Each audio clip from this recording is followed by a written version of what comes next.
So, as my kid was growing up, this weird thing started happening that made me spill a secret I'd been keeping for 26 years. It was a total mess for everyone involved. I'm not looking for pity or trying to make excuses, but I could really use some good advice. My husband Joe had no clue about the affair, and he always thought Joe Jr. was his own son. I, too, thought Joe Jr. was my husband's kid until he was about 5 years old. That's when I started to notice he didn't look like his dad at all. Let me break it down for you. So, this is what went down and why I did what I did way back when. Me and my old man both came from the same town, but we had totally different upbringings.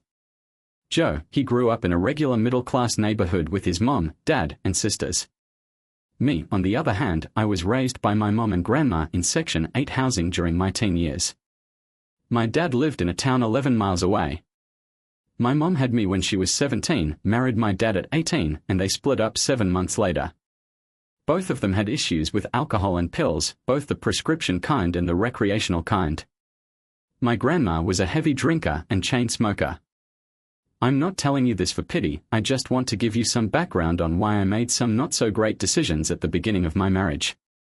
When my parents split up, I only saw my dad a couple times a year, usually on my birthday and Christmas, and sometimes in between.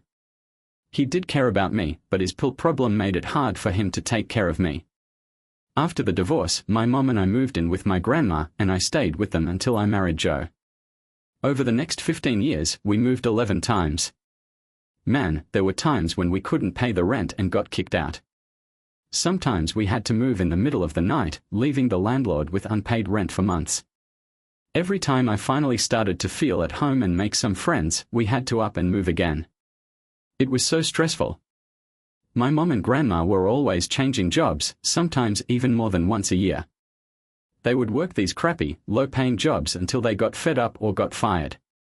And to top it off, they were also stealing from their workplaces.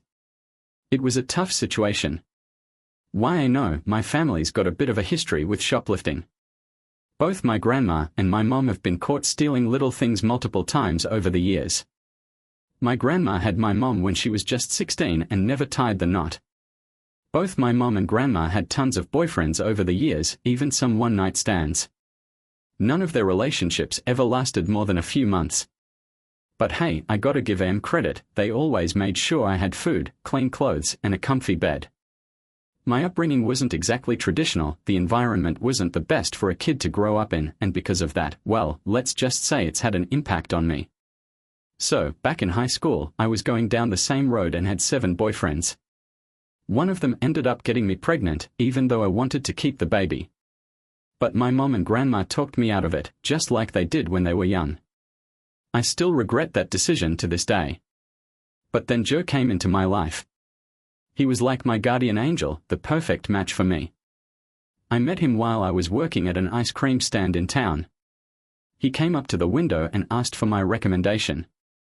We chatted for a bit, and within 5 minutes of meeting him, I knew he was special. He asked me out on a date when I was 17 and he was 21. Even though we were totally different, we hit it off right away. Joe was almost done with college and I was finishing up high school. He was a smart cookie, top of his class, and I did pretty well in school too, despite my tough upbringing. We started dating as friends for about 3 months and we didn't even kiss until my 18th birthday. That night was unforgettable. He took me out to dinner on one of those old paddle wheel boats. We went on a boat cruise down the river after dinner. We were on the deck, taking in the beautiful scenery, when all of a sudden, he hugged and kissed me, saying he loved me. I said it back, and things escalated quickly.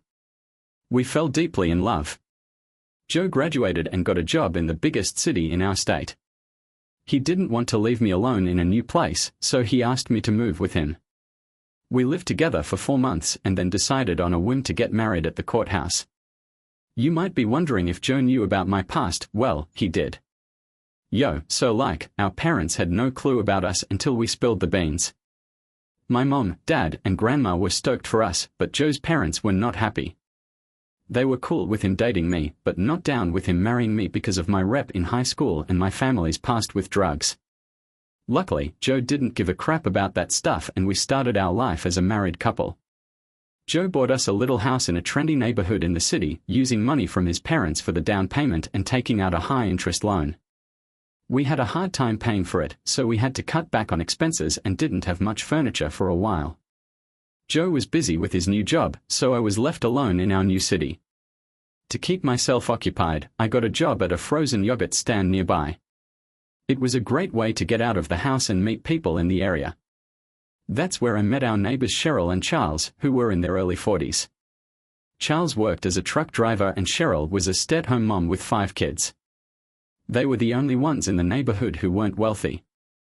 Man, those people were like my old crew. Once we got to know each other, I'd chill on their porch and shoot the breeze for hours. They were so nice to me, they practically became family.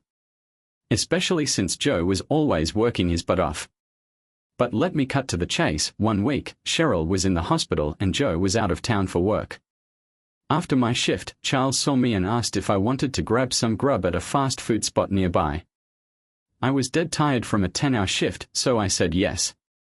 After we ate, we headed back to our street and I told him about a leaky shower faucet we had that I couldn't fix, and he offered to fix it. After he fixed it, we sat on the couch and talked. We ended up getting close that night. He left at 2 a.m. so no one would see him. The next night, he snuck over again after midnight and stayed until morning.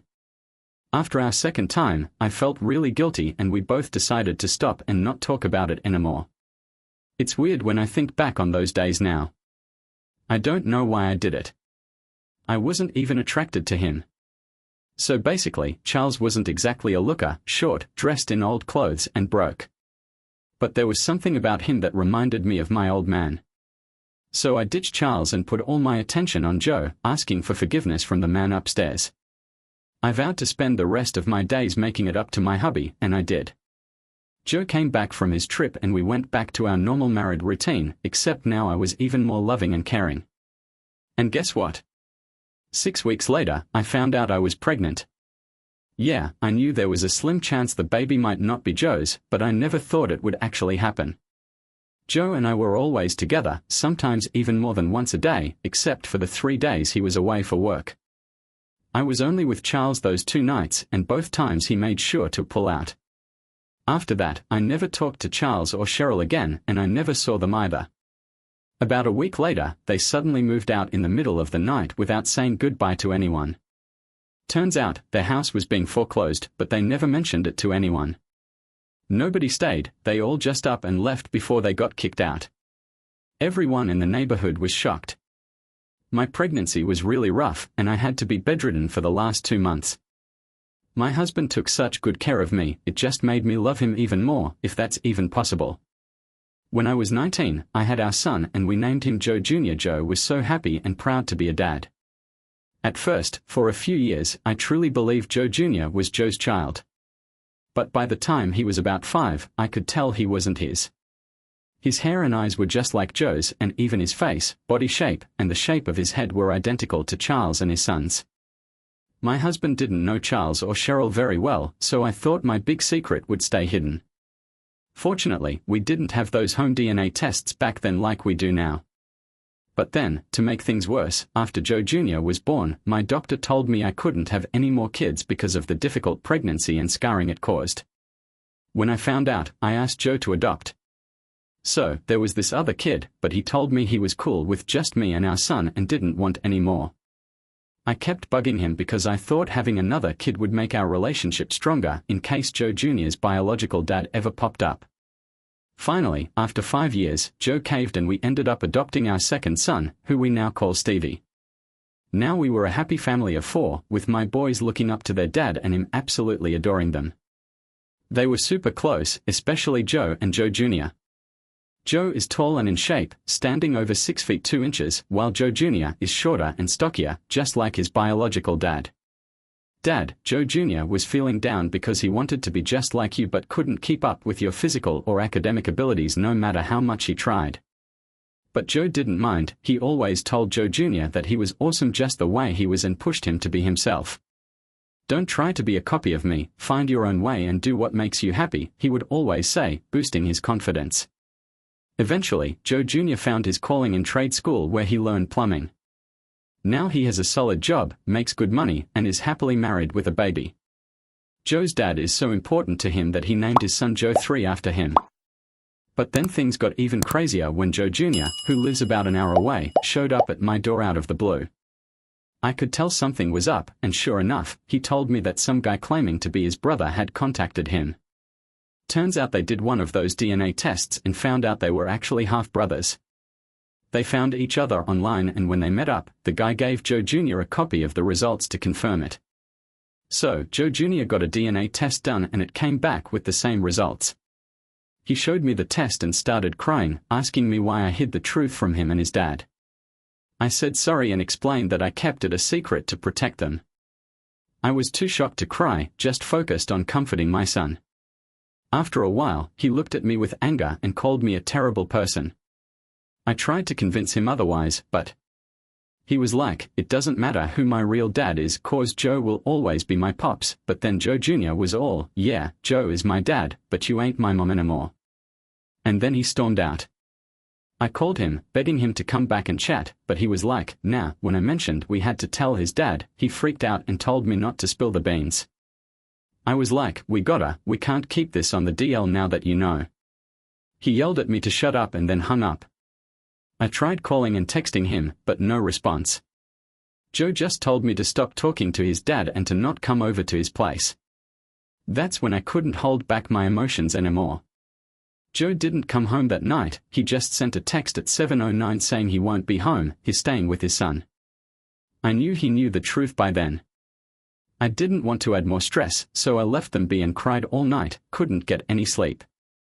Joe and his son built a small apartment connected to the garage on his son's property. I thought Joe would be staying there for the night at 6:20 a.m. Joe walked into the bedroom where I was lying down and he sat next to me on the bed. He asked me to explain everything, but it didn't take long because there wasn't much to say. It was just 2 times over 25 years ago and it didn't mean anything. I kept apologizing and telling him how much I loved him, but he seemed cold and told me he's filing for divorce. He said he'll stay with Junior until it's final. I was shocked and felt like I was going to faint. I started crying and I was begging and pleading, but Joe just packed his stuff without a word. I kept crying and begging, but he just said, your tears won't change anything. Our relationship is over. Just like that, no discussion, nothing. He said he told his parents, sisters, and our son Stevie already. I couldn't believe it. Hearing that made me feel even worse. Now I'm alone in this big house with no husband or family. None of them want anything to do with me. My mom, grandma, and dad are all gone, so I have no immediate family left. Ain't got no close friends to chat with, that's why I'm reaching out. What should I do next in my situation? I feel broken and can't imagine life without my husband and boys, they are my everything. Without them, I feel useless. Please, I really need your help. I want to clear a few things up based on the responses I got earlier today. First, don't stress about me hurting myself, I'm a child of God and would never think of doing that. Second, I ain't planning on turning to pills or booze, considering my family's past with that stuff. I quit both of those things when I started dating Joe, and I'll never go back to them. Thanks to your son for summing it up perfectly, he called you out for being a terrible person. How could you hide this from them for 25 years when you knew how much they loved each other? You claim to have a strong relationship with God, but I find it hard to believe because lying every day for 25 years is a sin that's hard to forgive. I wish I could say I hope your husband and sons forgive you, but honestly, I hope they don't. However, I do hope that you're. Hey, so like, my husband and son might forgive you eventually. Something similar happened to me when our son was 16. He got contacted by 2 of his half-sisters and then my husband bounced on me. My son ended up moving in with him.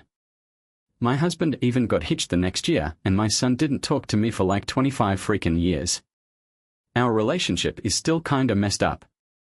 I wish you the best though. I get where you're coming from. What you did was really messed up, but like, all sins can be forgiven, right? Right now, the best thing you can do is just chill and give them some space. Take some time to process it all. I hope your husband and sons can forgive you and remember the good times, but I get it if they can't. If I were your husband, I'd file for divorce ASAP and maybe even sue you for lying about paternity. And if I were your son, I'd totally cut you off. You've proven to be selfish and heartless. What were you thinking? What makes it even worse is knowing you can't have any more kids. That means your husband can never have a biological child with you, so you kept lying and pushed him to adopt a child. Do you realize how messed up that is? I hope one day you get what's coming to you, and I hope your husband finds happiness and has as many kids as he wants. You're truly evil. Thanks for all your responses, everyone. Many of you were right to call me out, and I deserve it. I know I was incredibly cruel to my husband and son. I probably messed them up mentally. I wish none of that stuff went down, and I really feel bad for cheating. I still don't get why I did it. I know I was dumb and young back then, and my mom and grandma's influence didn't help. I realize now that I should have come clean to my husband about the affair, especially when it was obvious that Joe Jr. wasn't his kid. I was just being selfish because I didn't want to lose my family. I couldn't bring myself to say anything because my husband and my son and I were so tight, we loved each other to bits. Just thinking about it makes me tear up. Anyway, I had to get that off my chest. So, what's up now? Well, me and my husband are separated and we haven't talked since my last update. He's still crashing at Joe Jr.'s place and has started the divorce process. I've only had a few texts with Joe, and he really can't stand me. I've been chatting with his wife every now and then to see how things are going over there. She mentioned that my husband has... Can you believe it? My husband has forgiven me and wants to move on, but Joe Jr. is still holding a grudge. Luckily, Stevie came over yesterday and we had a good chat. We are talking again, but is still a bit distant. I've tried reaching out to my husband and Joe Jr. with emails, texts, and messages, but they are not responding. My husband is moving forward with the divorce, and I feel like there's nothing I can do to change his mind. It's a tough situation. It's going to be hard, but I'll do it if that's what he wants. I'll make things simple for him. It's the least I can do to show how much I care about and appreciate him. Before I wrap up this update, let me clear up a question that keeps coming up about Charles and Cheryl. Unfortunately, they are both gone now. Their kids say Charles died over 16 years ago and Cheryl just passed away last year. That's why their children did the ancestry testing. They wanted to know more about their parents' relatives. I was really sad to hear about it. Did you hear about their deaths? It makes things simpler with their biological parents. Hopefully, Joe Jr. and Joe can find some peace now. I hope they are resting in peace and Cheryl can forgive me one day for getting involved with her husband when I was just 18. Another question that keeps coming up is whether Charles knew about Joe Jr. Nope, they moved away right after I found out I was pregnant and I lost touch with them after that.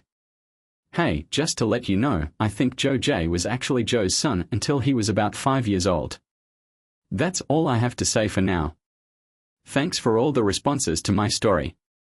After over 2 years, I thought I'd come back here and give an update on my life. If anyone still cares, since all the lockdowns started, I've been spending most of my time online, like I'm sure many of you have too. So, let me start by filling you in on my marriage to Joe. We've been divorced since December 2017. I tried everything I could to make it work. Our relationship was going fine, but once he found out about my affair and the truth about Joe Jr.'s paternity, he was done with me. I know what I did was terrible, but I can't understand how someone can just switch off their feelings like that. One day he was madly in love with me, living life to the fullest, and the next all that love was gone. I just can't wrap my head around how that's even possible. Joe didn't care that I was only 18 when it happened or that it was over 25 years ago. He was just done with me, plain and simple. His reaction to everything completely shattered me. Hey, so when we were chatting about Joe, I gotta tell you, he's actually getting hitched to this lady he's been working with for like 13 years. She's 34 and is 51 now. Seems like he wasted no time finding a new lady after our divorce was all said and done.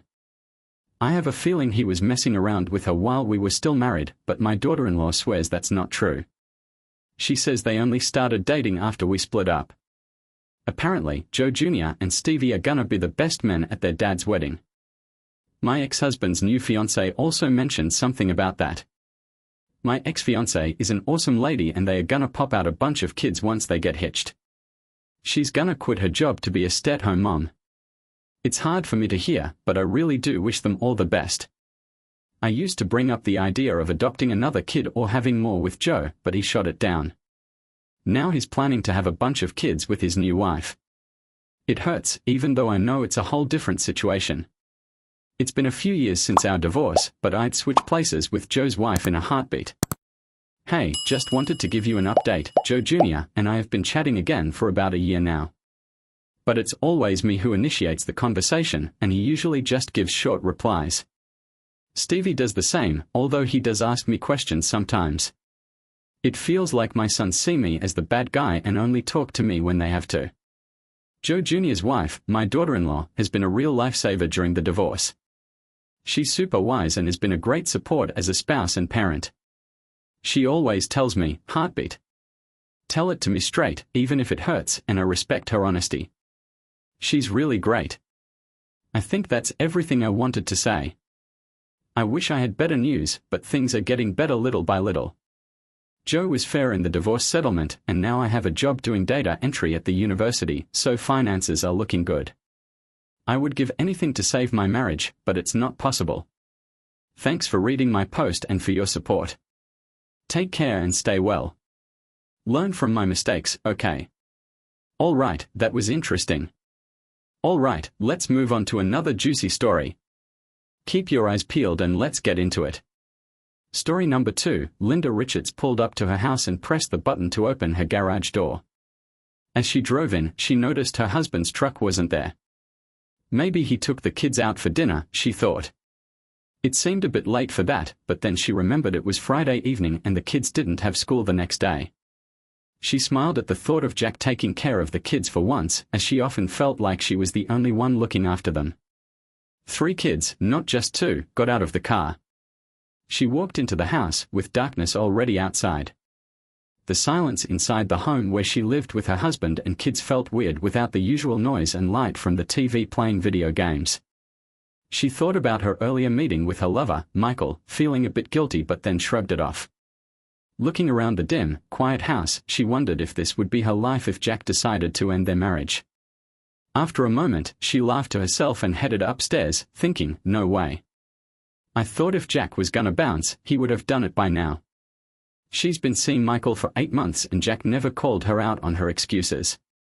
At first, she'd visit Michael once or twice a week, but lately she's been spending up to 4 nights at his place, even on Fridays. She was pretty sure Jack had figured out what she was up to, but he never said anything. He didn't even ask her when she lied about going to a conference in New York last month. Truth is, she spent that weekend with Michael. So in New York, she was the only one who actually went to the conference. She was Jack's guest for the whole weekend, and now they are planning to go on a week-long cruise together. They just need to think of an excuse that Jack will believe. She went upstairs, got undressed, and jumped in the shower to feel as fresh as possible for when her husband comes back with the kids. Just in case Jack wants to get intimate, she wants to be clean.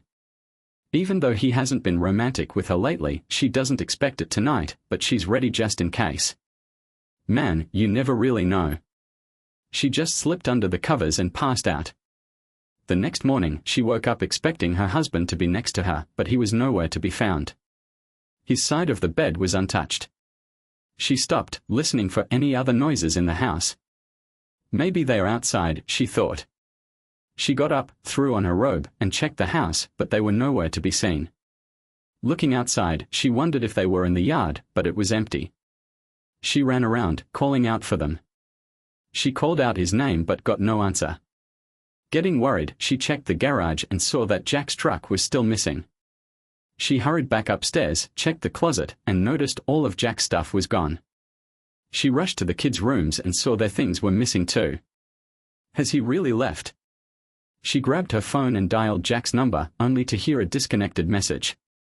Oh no, she cried out, then dialed Jack's parents in Southern California, hoping they might have some info. Mom, it's Linda, she said. When Jack's mom called and asked if I had heard from Jack and the kids recently, I told her no, I hadn't. Jack's mom then asked if everything was okay, and I sadly replied that when I got home last night, they were gone. I thought they might be out for dinner, but they never came back. When I tried calling Jack, his number was disconnected, Lorraine explained. You might want to think about calling the cops and reporting them missing, she suggested. I'll do that, thank you, Linda replied. After their chat, Linda went to the kitchen.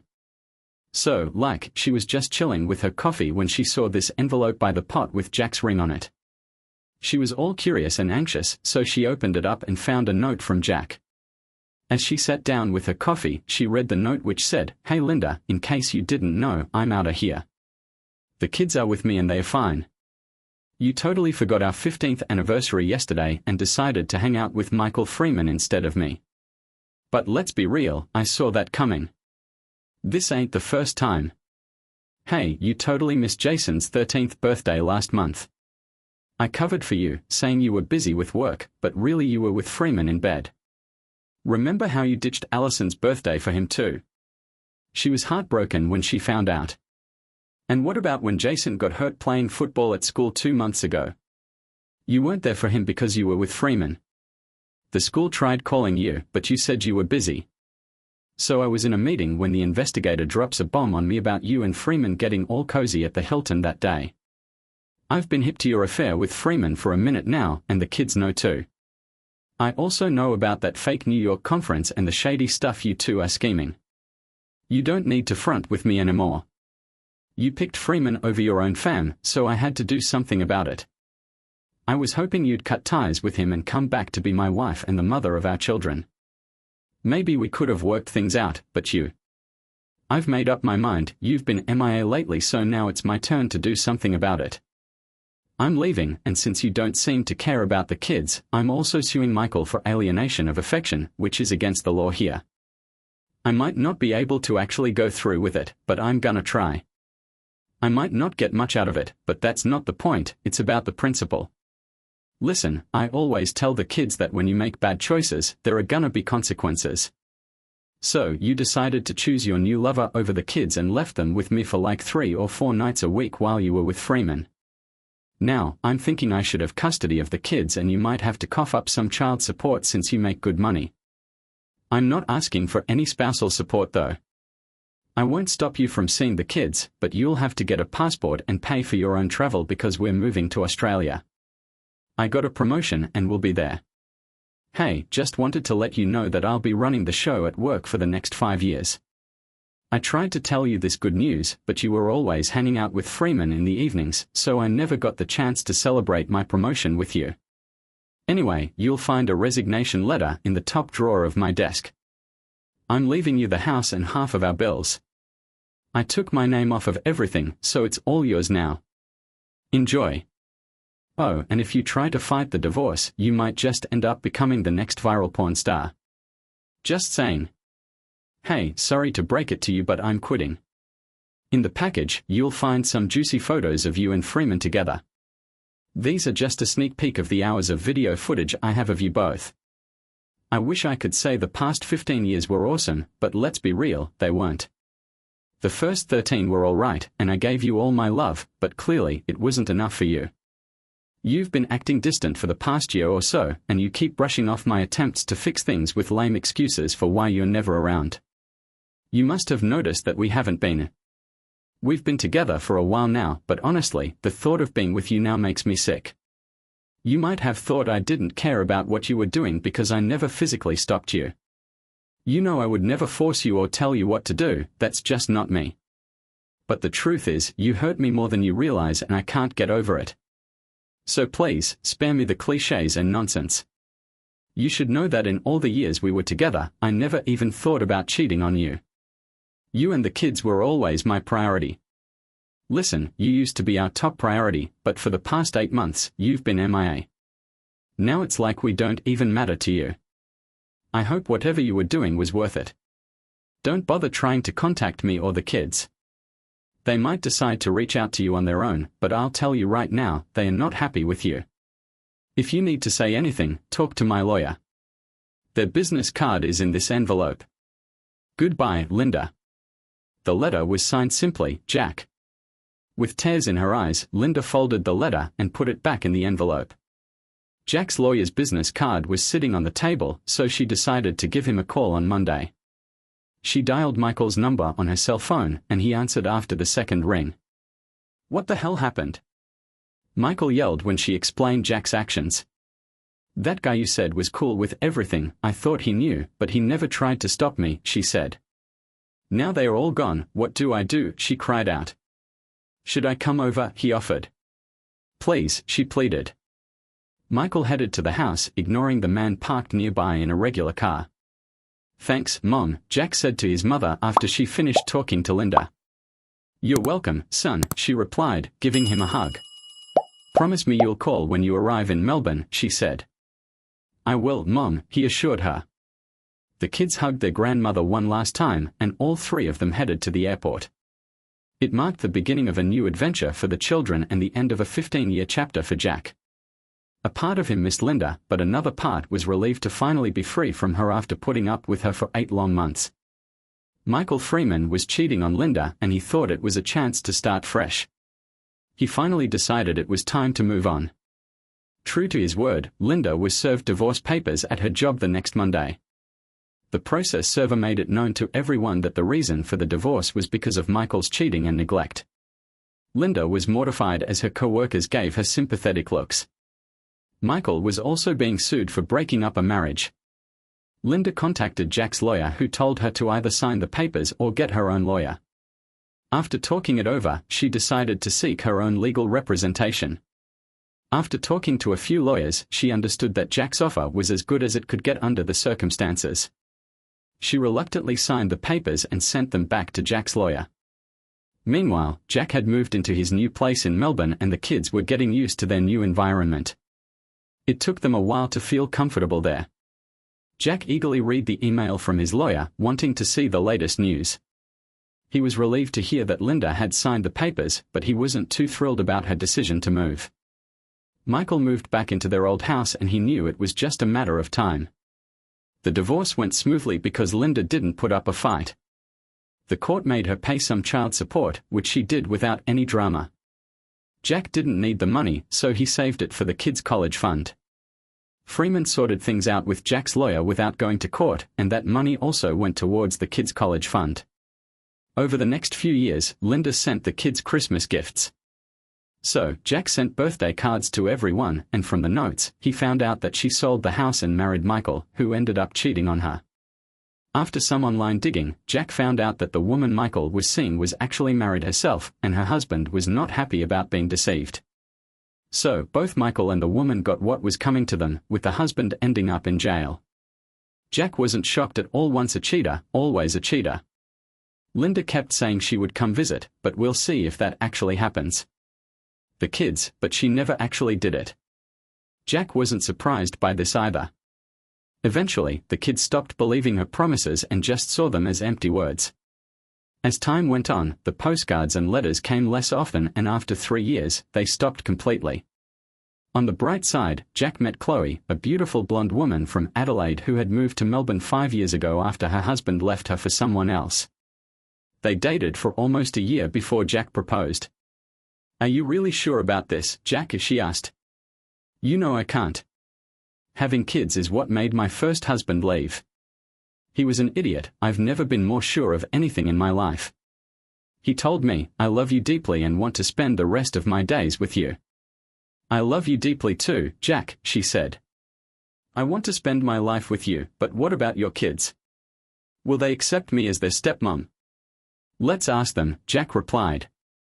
The next day, Jack and Chloe were at his place with the kids. "Guys, I love Chloe and asked her to marry me," he told them. "But I want to know what you think." "Wait, are you cool with her being your stepmom?" Allison asked, catching Chloe off guard. Jack stared at his daughter in disbelief. "Why?" he questioned. "Because, Dad," Jason interjected, "we want her to be our mom, not just a stepmom." "Is that true, Chloe?" Chloe asked. "Do you want me to be your mom? But what about your real mom? She gave up on us a long time ago," Allison explained. "So if you're marrying Dad, you should be our mom." Chloe was taken aback, then she looked at Jack and the kids, hugging them tightly. "Of course," she said, tears streaming down her face. I'd love to be your mom. A few months later, Jack and Chloe got hitched in a little outdoor wedding. Allison was Chloe's maid of honor and Jason was Jack's best man. After 5 years, they all went back to the US for a quick visit. Jason got accepted into the Air Force Academy, so they decided to drop him off there after a short stop in Southern California. Jack introduced Chloe to his family and then they flew to Denver for a meeting with Jack's boss and the board of directors before heading back to Australia. As Jack was walking towards the elevator in the hotel, he heard a familiar voice calling out to him. "Jack, is that really you?" It was his ex-wife Linda. Jack turned around and saw her approaching, looking like she had aged 20 years since he last saw her. Her hair was thin with streaks of grey. "Linda," Jack said in surprise. "Yes, it's me," she confirmed. "Who are these people?" "Aren't you going to introduce me?" she asked, pointing at Chloe and the kids. "You don't even recognize your own children?" Jack questioned. "The ones you haven't even." "Hey, wow, Linda. Look at you, you've really grown and you're looking so good. Who's this girl?" Linda asked, pointing at Chloe. Jack couldn't help but smile. "This is our mom," Jason proudly announced with a hint of an Aussie accent. "Her name's Chloe," Allison added. "Now she's our mom." Linda took a step back, shocked. "Your mom?" "But I'm your mom." "No," Jason said firmly, "you gave birth to us, but you stopped being our mom a long time ago, around the same time you stopped caring." Dude, Linda, who's Dad's wife, looked like she was gonna pass out. Then this old guy in a suit comes up to her and asks if she's okay. She just shakes her head, crying her eyes out. The man helps her sit down and then looks at Jack, Chloe, and the kids, asking who they are. Jack explains they were just passing by and triggered some memories for Linda. The man, Carl Williams, introduces himself as Linda's future hubby. They are getting hitched. "Hey Jack, how's it going? I hope things work out better for you than they did for me." "Are you her first husband?" Carl asked. "Yep," Jack confirmed. "Oh, I see," Carl acknowledged. "Linda mentioned you and the kids to me. Did she tell you what happened?" Jack asked. "She said it was the biggest mistake of her life," Carl replied. "Yeah, and it cost her everything," Jack remarked. "Anyway, good luck to you. You're gonna need it. Catch you later, buddy." With those words, Jack, Chloe, and the kids went to their rooms, leaving Linda in tears. "Was she really your first wife?" Chloe was like, "Did you notice?" And Jack was like, "Oh yeah, for sure. I'm a whole new person now." And Chloe was like, "Yeah, you're right," with a big smile on her face.